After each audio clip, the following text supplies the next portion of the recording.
안녕하세요. 닥터나솔입니다. 이번에는 이제 환자분들이 실제로 진료실에서 물어보시는 궁금해하시는 질문들에 대해서 답을 한번 해볼까 하는데요. 제일 흔한 질문들 중에 하나가 이걸 것 같아요. 허리가 아픈데 병원에 가야 되나요? 당연히 이제 저라면 오라고 하겠지만 허리가 아플 때 보통은 쉬거나 물리치료하면 좋아지는 경우도 많잖아요. 근데 꼭 병원에 와야 되는 경우를 얘기를 하자면은 제일 흔한 경우는 통증이 너무 심해서 잠에서 깰 정도로 아플 경우, 그런 경우나 통증이 2주 이상 지속된 경우, 쉽게 생각할 수 있는 디스크 증상 있잖아요. 뭐 다리가 저린다던가 힘이 빠진다던가 이런 등의 증상이 있는 경우, 이런 경우에는 병원에 반드시 와야겠죠. 만약에 병원에 오지 않아도 될 정도의 허리 통증이라면은 집에서 할 수 있는 운동 중에서는 제일 대표적인 게 이제 브릿지 운동이랑 플랭크 운동 등이 있는데, 이제 사진으로 보여드릴게요. 브릿지 운동은 엉덩이를 들었다 내렸다 하는 건데, 그때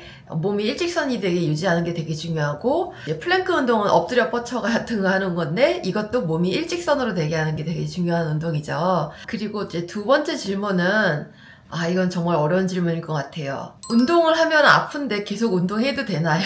이 질문 진짜 많이 받습니다. 이게 진짜 어려운 문제인 것 같아요.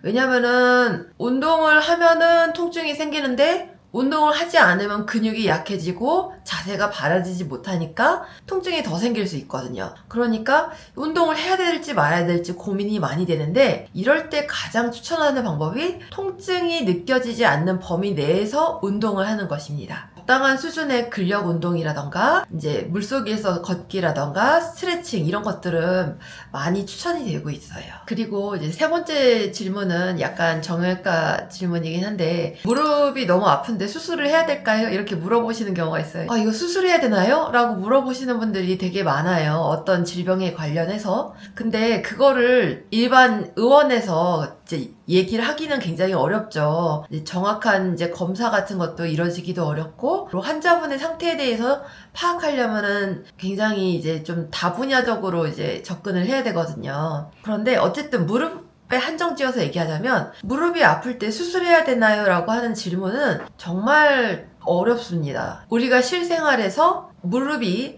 주는 통증이 너무 심하거나 움직이기만 해도 아플 때, 그럴 때는 당연히 수술적인 치료를 고려해 볼 수 있겠죠. 물론 환자의 나이랑 성별, 기저질환 이런 것들을 다 고려해야겠지만요. 평소에 만약에 무릎이 아프셨던 분이라면은 체중 부하를 덜 가게 하거나 적당한 허벅지랑 그 햄스트링이랑 이제 그 대퇴사두근을 키우는 운동을 하면은 도움이 많이 되시겠죠. 아까 전에 운동 얘기를 하다 말았는데, 운동을 이제 다시 시작했는데 통증이 심해졌어요. 어떻게 해야 되나요? 이렇게 물어보시는 분들이 종종 있어요. 이런 경우는 운동의 강도를 적절히 유지하거나 운동을 너무 빨리 시작하지 않았는지 그 회복 시점을 좀 충분히 고려하거나, 내가 운동을 했을 때 자세를 바르게 했는지, 그런 것들을 고려해 보면은 운동을 시작할 때 통증이 덜한 상태로 시작할 수 있게 도움이 될 수 있겠죠. 그리고 또 다른 질문으로는, 통증이 심한데 진통제만으로 해결이 될까요? 이렇게 물어보신 분들이 있습니다. 이거 당연히 아니겠죠. 당연히 아닐 텐데, 이제 통증이 있으면 진통제를 먹는 건 당연히 도움이 됩니다. 그리고 진통제를 먹는 이유는 통증을 없애기 위해서도 하지만, 통증을 없애가지고 좋은 상태를 만들어서 그 상태에서 운동을 하거나 이제 좋은 자세 이런 거를 만들기 위해서이기도 합니다. 그런데 이 진통제라는 거는 우리가 어떻게 보면은 약간 양면성을 가지고 있죠. 통증을 없애주는 데 있어서는 되게 도움이 되지만, 통증을 마스킹, 가려준다고 해서 밑에 있는 원인을 알기는 어렵게 만들거든요. 통증에 관련된 진통제는 국한적으로 사용하고 적절한 원인을 찾아서 치료하는 게 필요할 수 있습니다. 그리고 그 통증 완화를 위한 마사지 같은 거 있잖아요. 그런 게 이제 효과가 있는지 물어보시는 분들도 가끔 계세요. 근육의 경직을 풀어주고 혈액의 순환을 조금 도와준다는 개념에서는 도움이 될 수 있어요.